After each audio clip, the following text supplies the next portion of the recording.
Welcome to Ignite Intimacy, a podcast exploring intimacy, romantic relationships, sexuality, and the all of everything that relates to these hot topics. We're going in. You ready? This is your host, Miss La. Let's do this.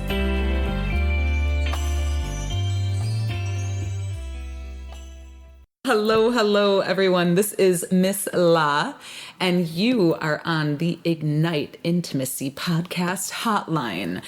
And I've got someone very, very special here with us today that I believe can offer some really dynamic insights into the world of relational experiences, romantic relationships, intimacy, open relationships, identifying, do I want to continue in all of these long-term relationships, or can I actually do the single thing even though I don't really like it? So we are going to dive into all sorts of hot topics with Miss Dana today, and I'm so grateful to have you here with us. Thank you. Yeah. I'm really happy to be here. Awesome. Well, Dana is what I would refer to as a goddess powerhouse, and she is an artist, she's a creator, she's an innovator, she's a change maker, trailblazer. She's powerful being, powerful energy, and powerful woman in this time. And I'd love for you to just share a little bit about yourself and, kind of like what makes you you today. And then we'll dive in. So thank you. I appreciate that opportunity and the invitation to come and talk with you today, because I think that it's so interesting what your project is all about. So I usually, when people ask me, I say I'm an artist, historian, and event planner. Sometimes I use the phrase creative placemaker. But one of my good friends likes to joke with me that no one has a clue what that means. So, well, what does it mean? I like that. Yeah, I like that term. So it's kind of the blanket term I use to define art, historical research, event planning, consulting with community organizations about how to bring more creativity and more events in innovative ways.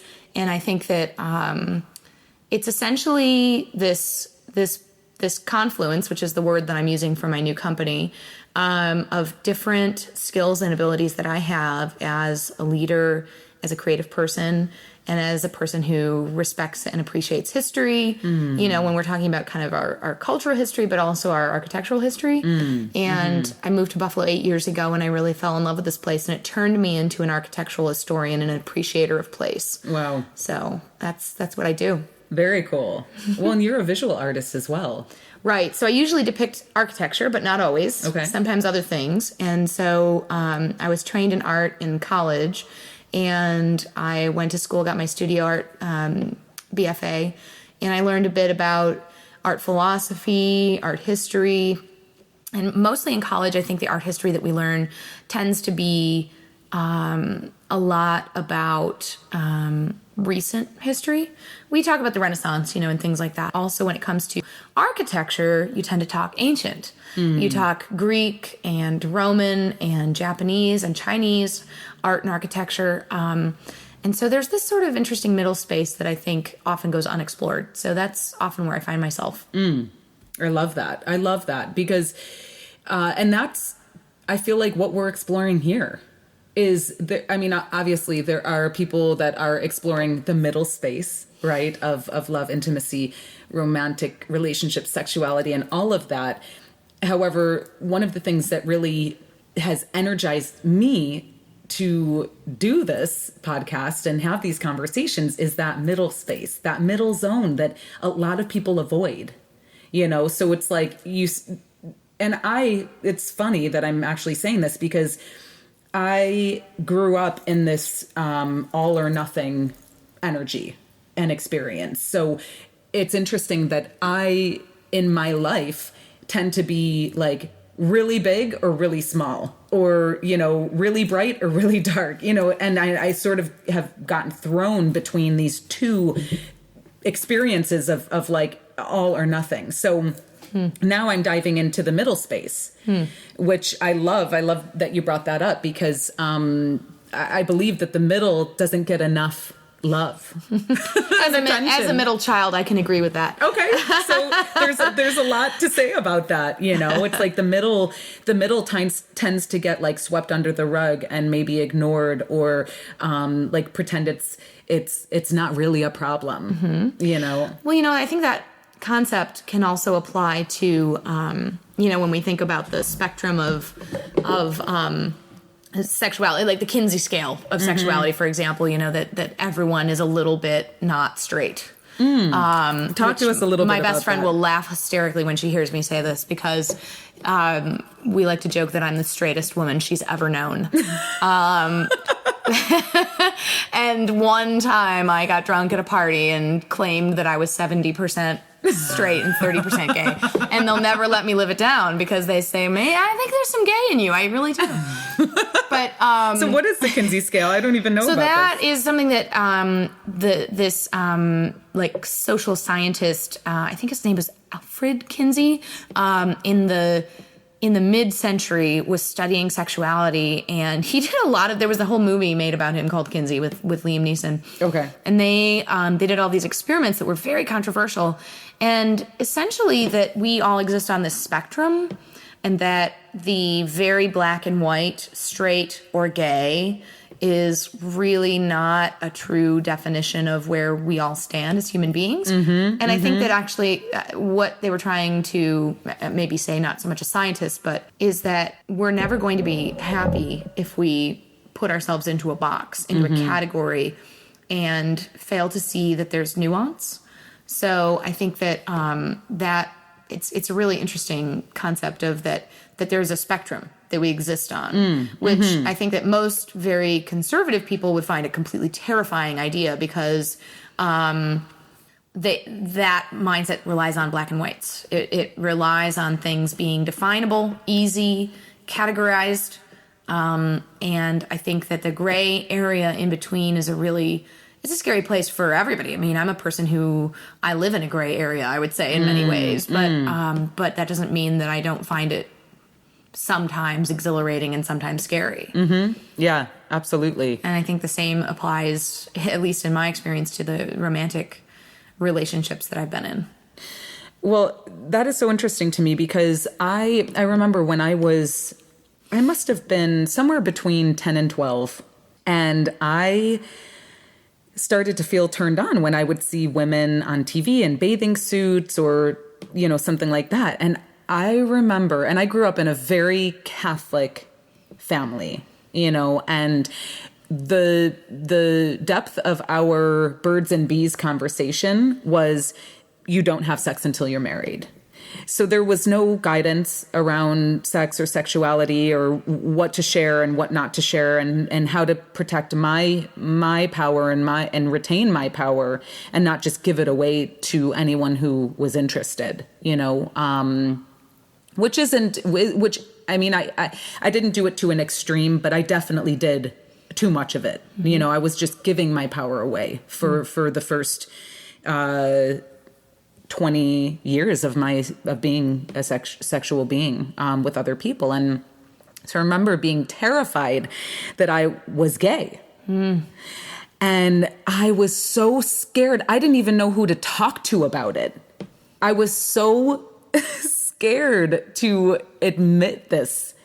And I didn't know what it meant. And I didn't realize that it was fairly common and fairly normal. And I remember I spoke to someone about it, and it could have been my twin sister or someone else. And they were like, oh yeah, I can relate to that, and I was like, oh, okay, I'm not alone in this, and I even think about it now as a grown ass woman, that there are parts of my sexuality, because I consider myself heterosexual, but there is something about like lesbian sexuality that really turns me on. So, and I haven't had that many experiences with women. However, I have had a couple throughout the years, and even admitting that is like a huge step for me. Right. Because for some reason, I feel like I still have to hide some of that. That just goes to show you the power of social norms. And even now, when I think being gay or being queer is so much more out in the open, I think there's a subconscious awareness of still how hard it is to be in that space and be accepted. Yeah. And so I think it stands to reason that our socialization would tell us that that's something we want to minimize. I would say it's even an evolutionary trait, to not stand out. So fighting against that is a big challenge. Yeah, it is. And it's an energy drain. And I mean, for me personally, I've no interest in having a romantic relationship with a woman. That doesn't excite me. I love men, and I love the things that a man can offer that a woman can't. And I also love the things that a woman offers that a man can't. And that's why I have like a seriously solid circle of goddess powerhouses in my in my inner circle of friends, because I realize that, men, your partner may not be able to offer you all of the things that you desire, which we'll touch on as well in this conversation. So yeah, I think that it's a lot about judgment, fear of judgment, fear of what other people are going to think about me.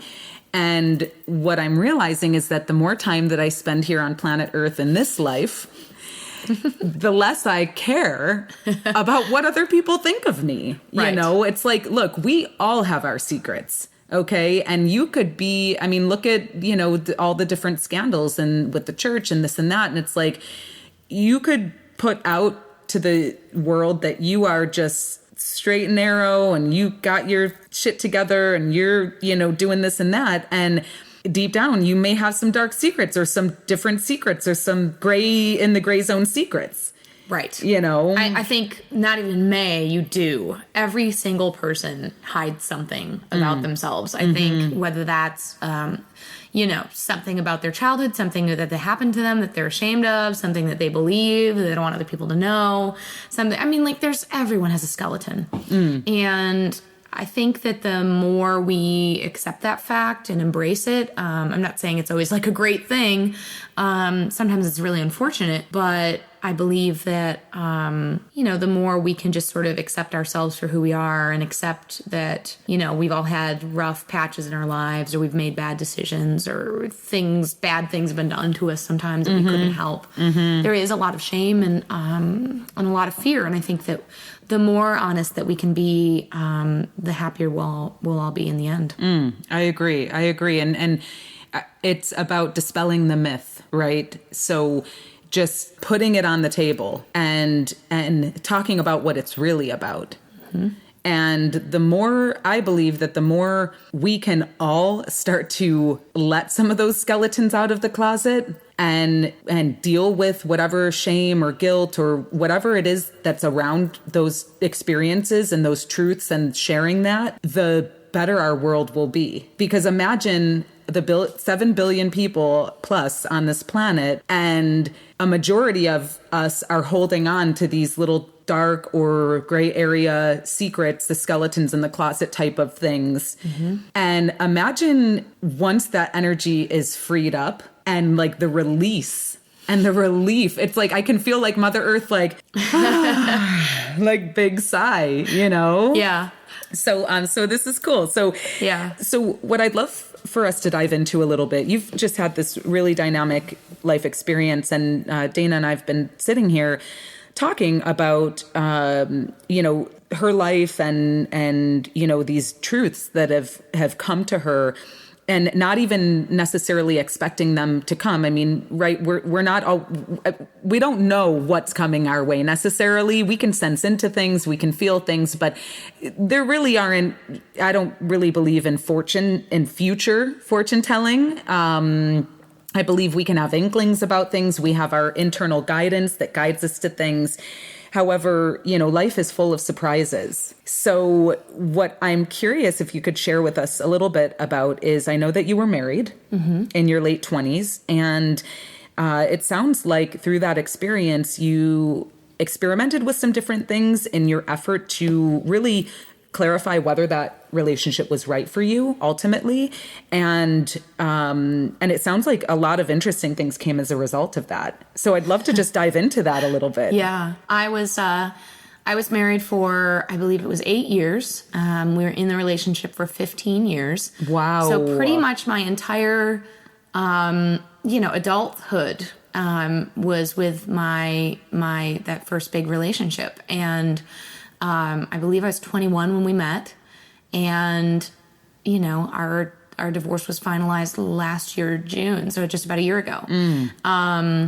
But in the 3 years before the relationship did end, and I have to say that he and I got along beautifully all the time, almost all the time.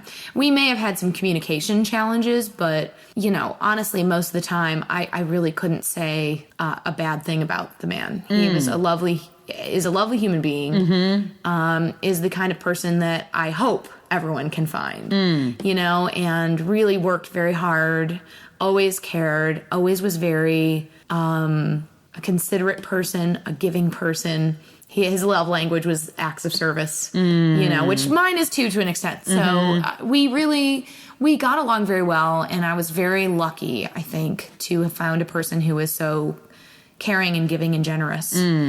Was your intimate and sexual relationship good as well? Did it mirror?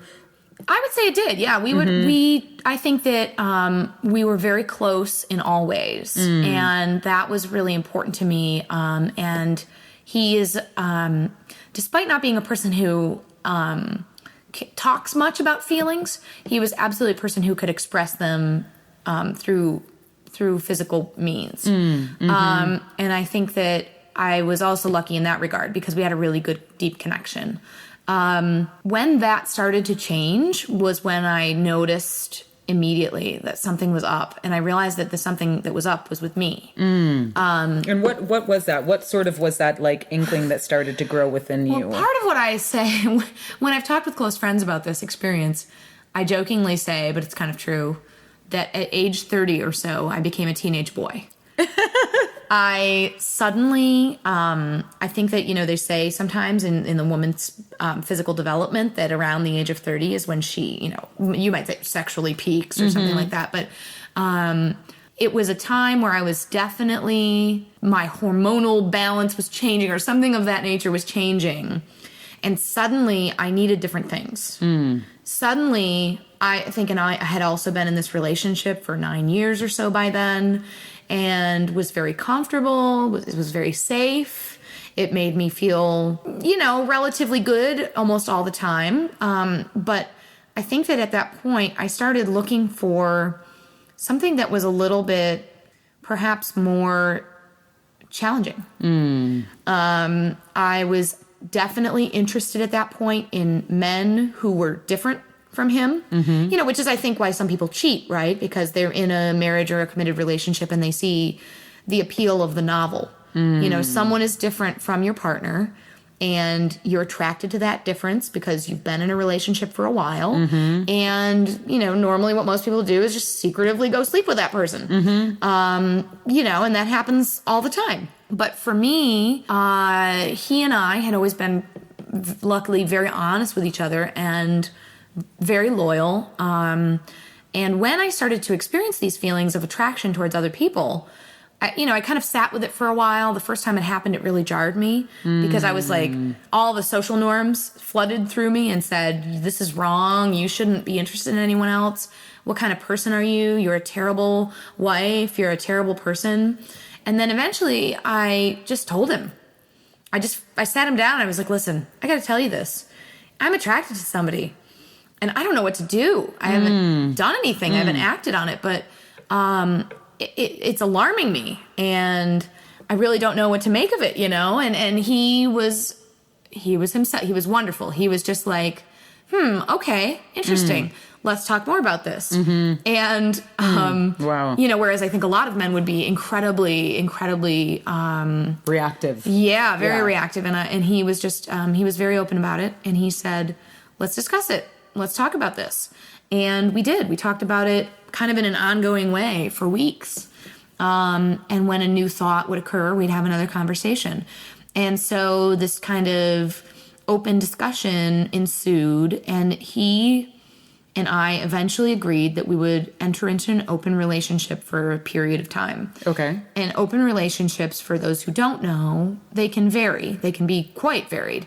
But in our situation, it was basically an agreement that we would remain married, but feel free to date other people with certain stipulations. Okay. And date, is a term that I would use loosely because, some people consider dating to be a different kind of thing. But that we would honestly tell any person that we were interested in what our situation was, and that we are not hiding or lying or cheating. Mm-hmm. And so any person who was involved with either of us would know that we were married and committed to each other, and this was our primary partner, but that we were, seeking some experiences in here and there to sort of expand our horizons and maybe satisfy some questions. And it was a very interesting experiment. Very interesting. Because as you can imagine, I had no problem. Because men always... I was just sitting here thinking okay. Men always want to... That's a fascinating thing for men. It gets them very excited. They think, ooh, you're so open-minded. You're so interesting and different. I find that really fascinating, and it was ridiculously easy. It was like, being single but not single, and I think that a lot of people found that incredibly attractive and appealing and just curious. And so I had no trouble finding people to date, and I did, cross paths with a few people who were really took advantage of my good nature and of my trust. And that happened, and I learned from it. And, it was good for me to have had those experiences because it prepared me for other things. And then I encountered a series of wonderful, loving, gentle, sensual, kind, thoughtful men who were just different from my husband, who were a different kind of man for different reasons, different backgrounds, different life experiences. But the common thread that tied them all together was that they had those basic qualities. They were respectful. They were pretty open-minded. But not like lecherous. And really, really saw me, and I think didn't just see me as a sexual object, but saw me as a person who was really curious about the world and trying to find my path, and they were really, really, really wonderful human beings. And I had a couple of different relationships, with these folks who knew that I was married. Probably, I don't know if they liked it very much, but they dealt with it. They accepted it. And they were both the two that I have in mind that I'm thinking of were both really wonderful guys who were, had been maybe single or dating around for a while anyway. And they, I think, saw that I was a good person and that they were interested in who I was and were willing to take a little bit of a leap for a while. One of them, we got very close, and I think so close that he started to realize that if he did much more, went much further, he would want to have more from me that he could not have. Yeah. Because I was still married. Yeah. And so he ended the dating relationship. And that was hard because we were really close and we had a really, really nice time together, and it was very sad for me. And he was lovely, and he still is lovely. And so that ended, and then eventually I dated another guy who was just also a wonderful guy, fantastic in many ways. And, eventually he kind of also maybe wanting a more serious situation, broke it off with me because he had met somebody else who was probably going to date him, was dating him alone. And my situation was complicated. And so once I got to that stage, what I was finding was that these guys who I really enjoyed spending time with were just not available anymore. Well, and so just to visit the difference, because I've heard this before, when you go into open relationships, at times the women can have a lot easier time finding potential partners in an open relationship than the man. Absolutely. So your husband, what was his, was he able to connect with? Yeah, I think it took him a little while longer to come to that, but he eventually did. And then he met a bunch of different people. My approach was always kind of more traditional, like meeting people in person. And I was always out doing many different art events or historical events or preservation events. I was meeting people all the time. I'm an extrovert. I'm very social. So it was easy for me to meet people generally. Yeah. And so the idea of meeting available men was, just a much simpler process for me. Okay. For him, he was a much more introverted person. And so, it was a different situation. And so he sometimes would use like online systems and things like that. But he did eventually meet a couple of different women that he dated and saw here and there. And interestingly, when we finally decided that we were going to divorce, I was the one who proposed the idea. And I said, listen, what I have learned in the process of doing these things is that I actually am looking for certain qualities that we simply don't have in our relationship together. Certain things. Like, now there's aspects of this relationship that I absolutely think are wonderful, and I feel a fool to abandon them. Because this is interesting, because not every relationship ends because of infidelity or some crazy, terrible experience. There are a lot of relationships out there that are currently still in process that I believe the couple is still together simply because they've been together for so long and no other reason. They're growing apart. The fire that used to be between them. Now, some couples rekindle their fire, and you need two willing and able and open participants for that. However, I know so many people who refuse to leave unhappy relationships for so many different reasons. The kids, money, fear, whatever it is. They're just attached to this thing that's been in their life for so long. So I just think it's interesting to note that, one of the things that I've really wanted to dive into on this podcast is this experience of, okay, good relationship, the intimacy is there, the, good sexual connection, you've got a lot in common, you've spent a lot of time together, but there's just something that isn't quite gelling anymore. There's a desire for something different, a desire for something more. Absolutely. And that's maybe the hardest thing, because you feel like it's only legitimate if there's some real problem that you can really point to. And so I think that's our socialization, right? Is to not abandon a promise we made, a vow we made to someone. But at the same time, we all are evolving constantly. And if we're not willing to evolve, we can evolve side by side, we can evolve apart. And then sometimes when you're evolving apart, you can find a path back together. Yeah. Absolutely. And in case, I've talked to so many people about divorce and about relationships and about marriage. And I don't ever mean to say to people that, that divorce is the only answer when you get to that stage. Because he and I, my husband and I, sat down and said, okay, let's talk about all the things that are pulling us apart or that we feel are missing. And let's discuss really, really honestly if they can be overcome. And maybe not ourselves, maybe with the intervention of a therapist or a third party. And we had this a couple of really honest conversations. Like, do you think you could ever do X? Do you think you could ever be a little more like this? Do you think, that this part of you will ever change? And a lot of these questions were me to him, and I suppose part of my luckiness in this relationship was that he never asked me to do too much. He was very undemanding.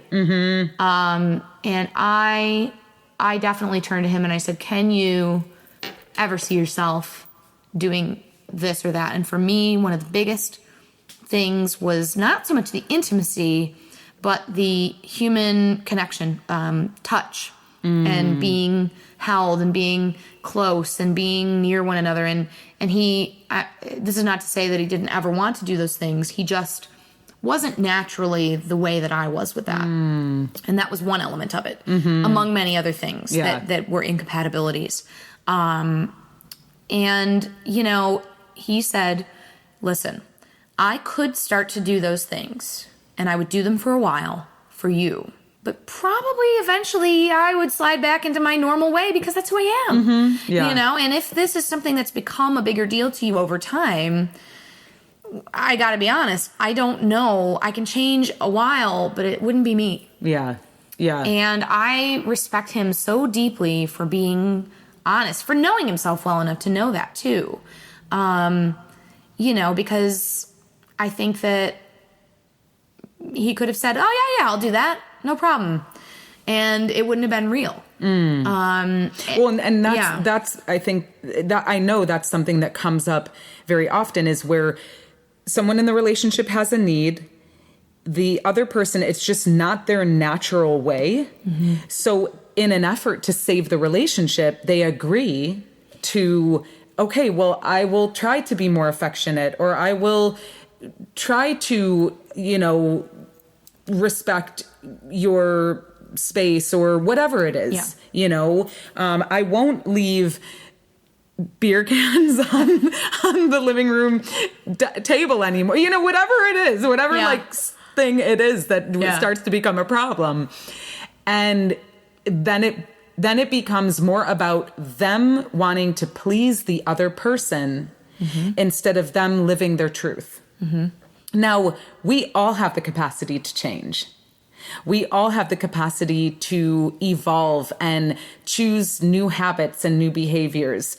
However, it's one of life's fine lines, right? Because at the core, we also are who we are. Right. So I've seen this as well, sort of fumbling, trying to become what the other person needs you to be. And then it ends up not working because it's not who you really are. Right. And while there is the capacity to change, it may not be with that person. And it has to come from within. It has to come from within. Yeah. Instead of being directed from without, right? Well, this kind of leads us into another thing that we talked about before we went on air, which is that you have to know you first in order to know who you are in the relationship. And so one of the biggest things that we do in relationships is we append ourselves to another human being. And I think some people do this with they'll complete me, they'll make me whole. They'll fill the void, they'll take my pain away. Right. Yeah. And, those are all normal human impulses. Oh, yeah. I think that I did that. I absolutely did that. We all do it. It's very normal, and I think that fighting against what is our natural instinct is one of the hardest things we can do. But if I had known myself better when I was younger, I might have avoided this, but I didn't. And it was a process of unfolding, and it was a process of me learning. And mostly this was kind of because I was exposed to a bunch of other people in a way that I wouldn't have been had I not been in that open relationship. That I said, oh, this is something that I realized all along I need and wanted. And here I am just now realizing this. And it took a while of me accepting the fact that I was going to end a relationship with a wonderful person. And was I crazy? Was I stupid? Was this ridiculous? Was I, throwing away something absolutely great? What was I thinking? And after I got through that period, and I said, okay, I still feel the same way, even though I've shamed myself and I've shamed and blamed and gone through all the things, I still feel this way and it's still valid. So sometimes you can try to intellectualize things away and they're still there and they're still gnawing at you. And that's when you really have to listen. Yeah. Well, absolutely. And that's what, I'm so grateful that in this space in my life, I'm actually at the tail end of my first ever conscious man pause. Not menopause, a man pause. And, there was no big breakup that, preceded this. There was nothing like, there was an awakening that I had in November that it just was like another awakening that, no, there needs to be like a revolution in my life around love and intimacy, romantic relationships. And that's why I'm doing this. That's why I'm like, I was so called forward to do this that, it's like, I had this awakening in November, and it's not the first awakening I've had. It's one of many.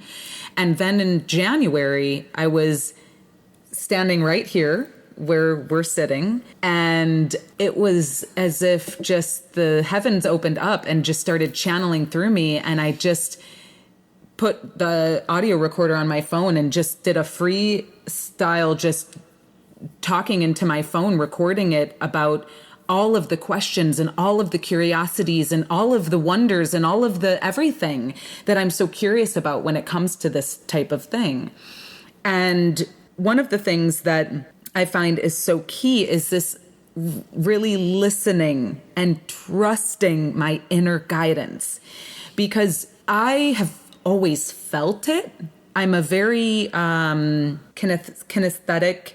Like I experience and learn and receive in all sorts of different ways. But one of them is actually feeling in my body, this visceral feeling. And I could call it my inner guidance. I could call it intuition. I could call it all, and it probably is all sorts of different things. However, it's my compass that's guiding me in life. And I'm so grateful that in December, when a very dear sister, and I would call her one of my key sistren, and I were sitting in her home in Miami, and she said, "You know what, Laura? I think that it is time for you to go on a pause." And the thought of that was terrifying to me. And I knew that, and in the same day, she and another woman, a shaman that I was doing some work with, both suggested the same thing in the same day. And I love my men's, okay? Like, I love my men's.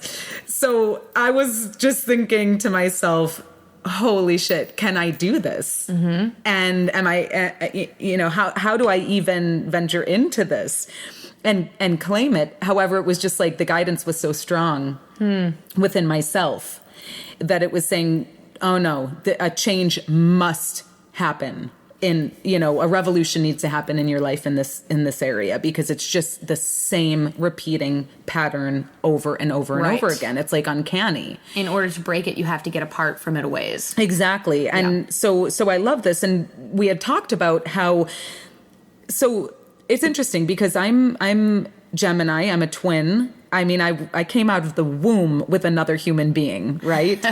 And I've spent most of my adult years single.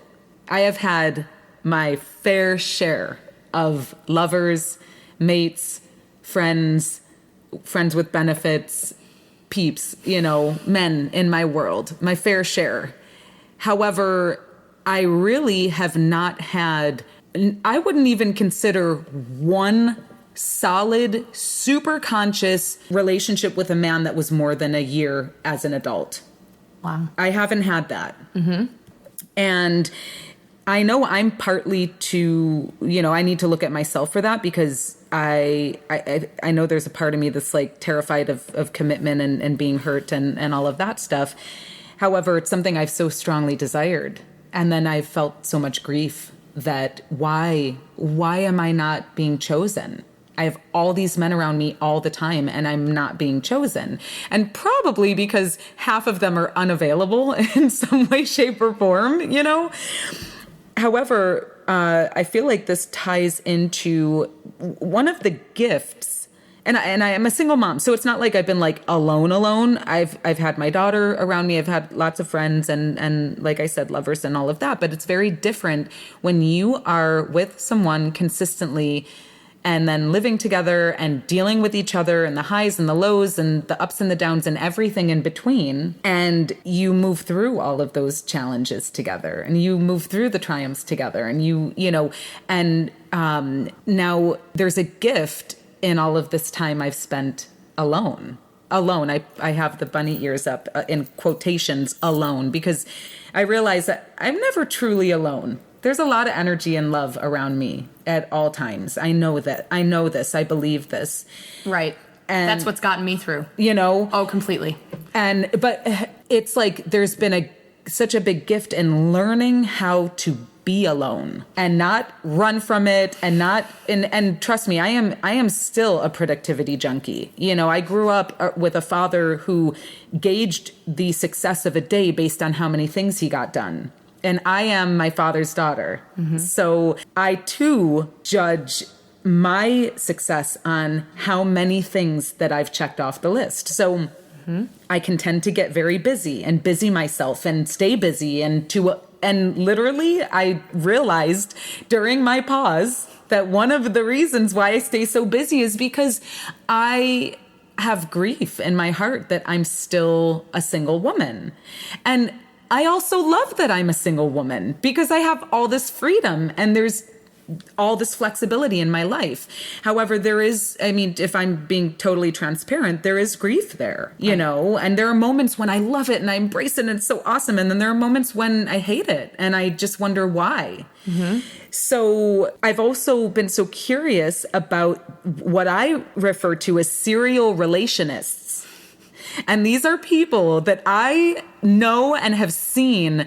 They go from 3-year relationship, break up with that guy, literally a month later they're in some other, they're moving in within 6 months together, and in some other long-term 6-year relationship that ends, then 3 months later they're in another relationship for 5 years, and I just think, what the F, man? What, where am I? Are we living on the same planet? Are we in the same reality? How do some people just find these people who it's just zoop, connect, there's a connection there, and they end up in these consistent long-term relationships. And then there are people like me that, because there are also the serial single people in the world. So, right. So I'm identifying these categories, and I will come up with some pretty cool names to identify these categories. But, so we talked about this because you have expressed that, okay, you've been in these long-term relationships and there's some maybe agitation around being single.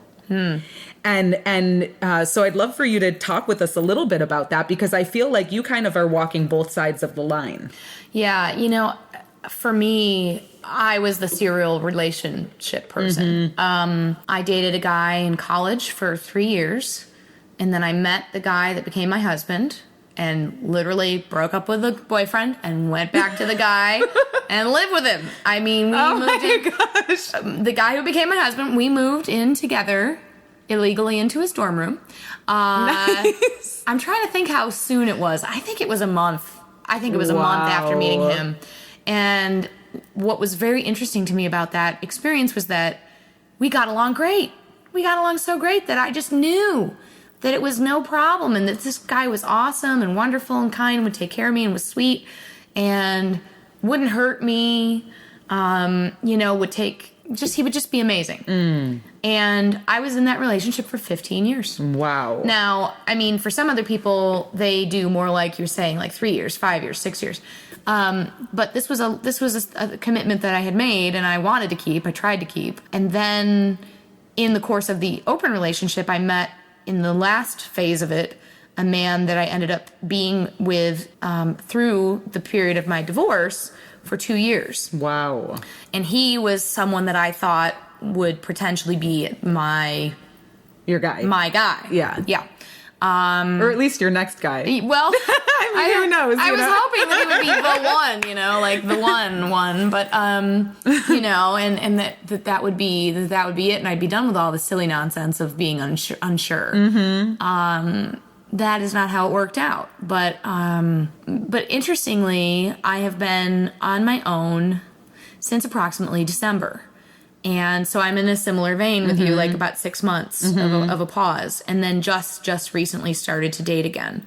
And this was the first time that I felt truly on my own, truly single, because I was living in my own place now. I was not relying on anyone else. I was making my own money. And I mean, I always had been pretty financially independent anyway, but I was really doing it.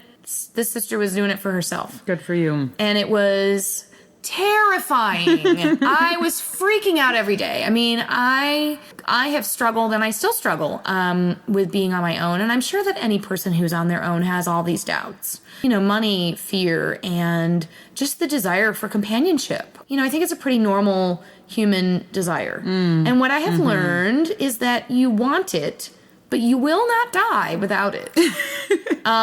You wish it and you hope for it, but the longer you wait, I think the more willing you are to wait more.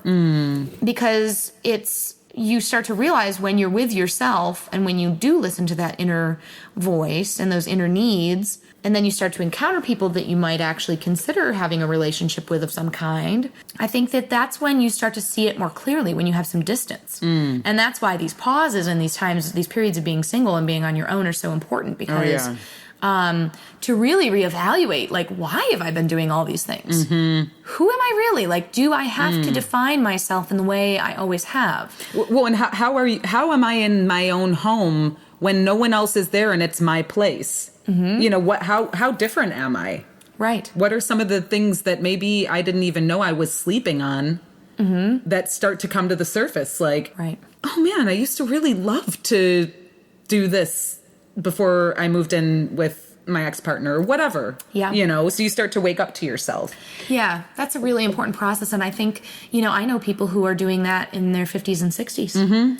Well, and it's interesting because it makes me think of, I remember when Nancy Reagan passed away recently, this year, I believe in 2016. And I was watching a little bit, I was at my parents' house doing some work, and I was watching a little bit of her funeral or her memorial service. And, you know, they kept talking about how, I mean, Nancy and Nancy and Ronald Reagan were just this tight unit. And when he started to go downhill with Alzheimer's, and then when he died, she was like lost in the world. And I just thought to myself, that is also a really scary experience to me. And I feel grateful in a sense. I mean, you know, look, I'm kind of like, I feel like the queen of making lemonade out of lemons because I know how to flip the script, thankfully, because it's been a lot of script flipping in this life, and I'm super stoked and grateful. And it's also been a wild and wonderful journey. And there's a part of me that thinks, well, hey, you know, at least I know, and I've known and learned how to fully support myself, how to move through the scariest financial times as a single mom, working in my own business with, there's no one around. I could beg some people for money, but it's not like I can go to this person or that person or sugar daddy or whatever and be like, oh, I need $5,000. You know, it's like, no, I've had to learn how to navigate those times. And I've also had to learn how to move through a lot of grief and stress and anxiety without anyone to hold me at the end of the day and without anyone to comfort me. And that has been one of the most difficult things to have to learn how to do. However, this has been my reality. I look forward to a new reality. However, there's something so powerful about knowing that everything will be okay. I've been here before. I will get through this. I've got an amazing community of friends and family. However, I do feel like there are people who are just terrified to have to navigate any of that stuff without that person at home. Right. Well, you know, I think that for me in my life, there have been a couple of times, couple of crossroads that I've come to. And I feel lucky that the challenges that I faced in my life the biggest traumas, the biggest challenges were when I was very young. And so I feel like that actually prepared me in a way for like, whatever else comes, I can handle it. It's different than the relationship stuff, but it's still like there were these points where I said, okay, decision time. Big decision time. I either suffer and hate my life and am either like really angry with someone that did something bad, or stay in a job that I absolutely hate, or stay in a relationship that is obviously no longer working for me, or I choose to be happy, or I choose to forgive, or I choose to move forward. There have been, I can think about 3 or 4 turning points like that for me in my life. And that the most important one was when I was 17. And so, that ability to stand up and say, I'm going to move into the unknown now because it is better than this. It is better, and better is a term that can be used differently depending, but it is right for me to move into this unknown future because what I'm dealing with now is not where I want to be. I know that for absolutely, you know it in your gut. And I think that a lot of people get frozen at that stage and then they're terrified. They're just terrified of the unknown and they're terrified of the uncertainty. And I think there are some points, at least in my life, where I simply could not go on. I simply could not go on. I couldn't live that way anymore. And I had no choice. So when people say to me, wow, you're self-employed as an artist and historian and you do all these different things and you sort of put together this living and that's so amazing and you're so brave. And I'm like, no. I'm not brave at all. It's just that I had no other choice. Yeah. That I came to a point in my life where I was, I was at this job and it was sucking the life force energy. Like ruining me, horrible. And I was like, I remember really distinctly this time when I said, I can either wait or choose to be happy now. And choosing to be happy is a state that you choose it. Yeah. You choose it. And it isn't defined by how much money you have or how much stability you have or whether or not you're in a relationship or whether or not you're close with your parents or whether or not you have even a roof over your head. You just have to sort of say, this situation is untenable, end. And move forward. forward. Yeah, take the leap. Well, and so there are a couple of different things here that I want to touch on before we wrap the conversation for now. And what I find to be true is that there are so many things that you learn about yourself and about what you truly desire in a couple of different ways. So, of course, being single, you learn more about yourself. You have more time to explore you. You have more time to go within. And then maybe you're dating. And then you start to learn, okay, yeah, no, definitely not. That's a non-negotiable. And yes, oh, I love that. And if I could take like these 5 guys and put them together. Splice them. And like clone them in some sort of configuration, that would be awesome. So you learn so much from being single and doing the dating thing and or choosing to pause and just go within like I did this winter, which for a Gemini twin is like, I'm like super extrovert times 10, and going within I was just thinking, am I an old lady now? Like, is this winter ever gonna end?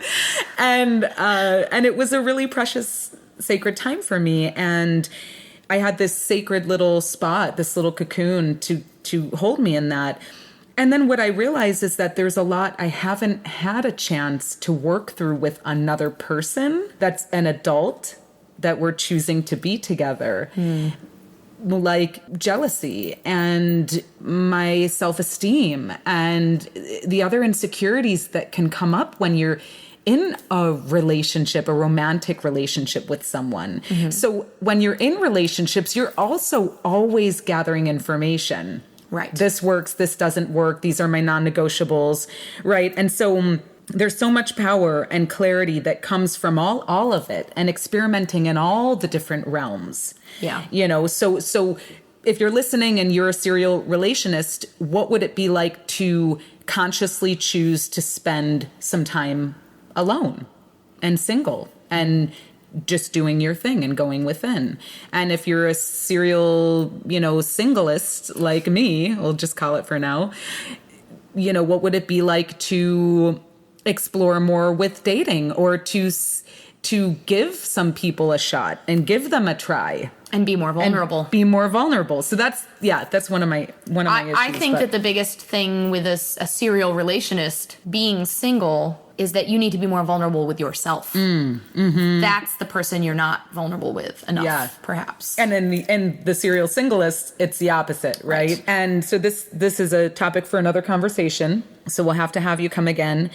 And what I just wanted to touch on briefly here, and this is a whole other topic, but can you just give us some, because I know you've got 3 sort of, specific non-negotiables that you've identified, and you've also been experimenting in this digital world of dating.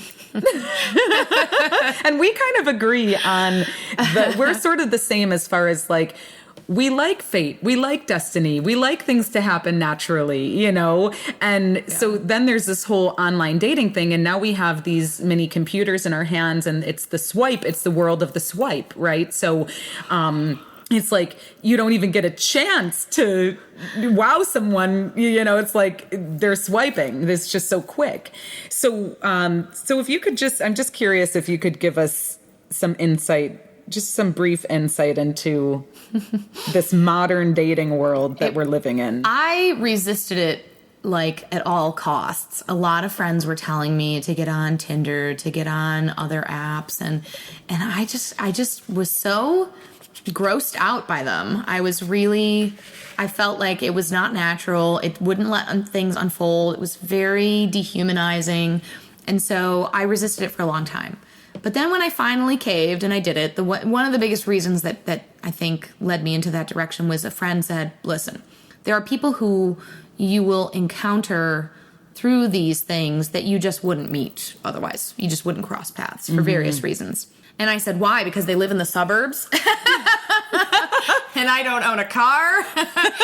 But, mostly they were talking about people who are interested in the types of things that I was doing, but maybe not in the exact same field, that we wouldn't cross paths. And that's been true. That's been very true. You do have to slog through a lot of other things. But the bottom line for me is that I really need someone who, no matter what the situation, if I'm going to date them for a short while, a long time, marry them eventually, I have no idea. I need them to be honest with me. I need them to tell me where I stand with them eventually, like even if it's just bit by bit. It's not, I don't mean that it has to be defined all the time, like we are now dating, we are now this, we are now that, like I really just want to know, are you being exclusive with me? If not, why? If not, what are the conditions that we're going to agree to on that?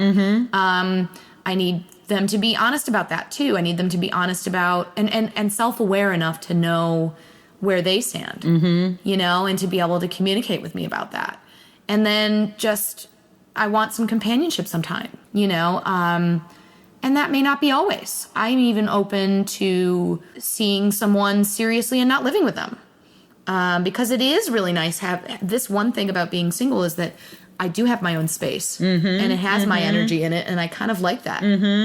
So I think that, learning that I'm okay with having that space for myself and that it's important to have a place to retreat to and a physical place where you can do the things that you love, and to protect that space and time is the biggest lesson for me going forward, is that I need to continuously make a room, a literal room and a mental room for my creativity, for my own, self-nurturing, yoga, whatever it might be. Oh, yeah. And I think that too many people get into relationships and they forget all that stuff. And then they start to build up resentment and they, you love spending time with someone, but you fall into too easy of a pattern. And then you start to sort of realize again that you're subsuming your interests and your needs to the relationship. And that's the dangerous point. Well, and it's almost like, what about the relationship with yourself? You got to maintain it. The relationship with yourself and the relationship with your partner, I believe, need to be equally as important. And I know that a lot of people in mature adult relationships and otherwise have their own rooms. They have, this room is mine. Like, this is where even if it's like, this is my room where I have all of my clothing, this is where I do my makeup, this is where I get dressed, this is where I can be in my zone. And then my partner has his or her room, and that's where they can be in their zone. And I don't go in there unless I'm invited, and I don't touch it, and I don't try to clean it or it's like, that's their room. This is my room. And I feel like that's really, there's something so powerful and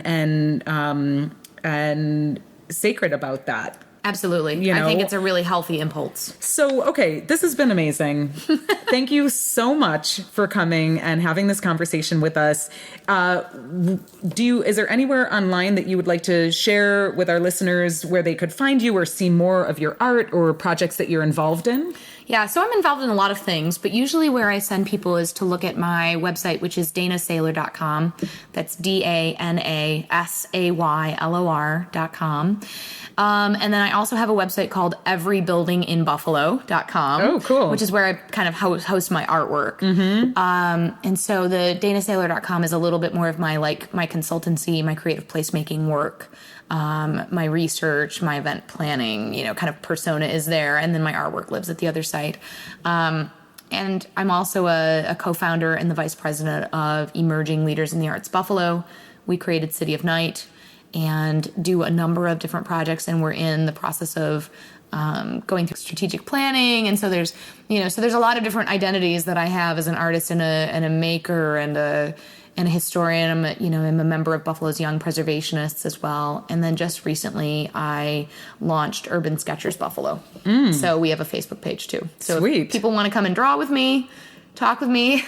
Awesome. Well, and those links will be in the show notes.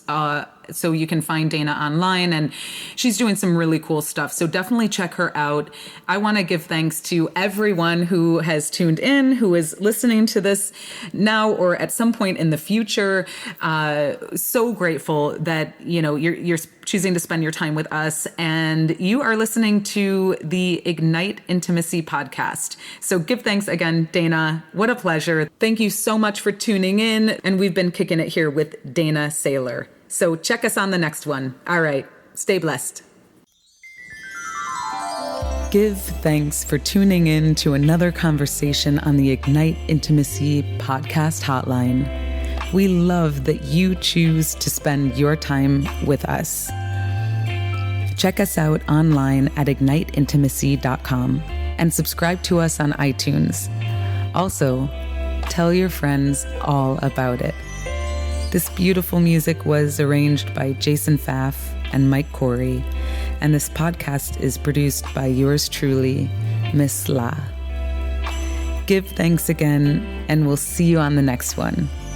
In the meantime, let your light shine bright and ignite your intimacy.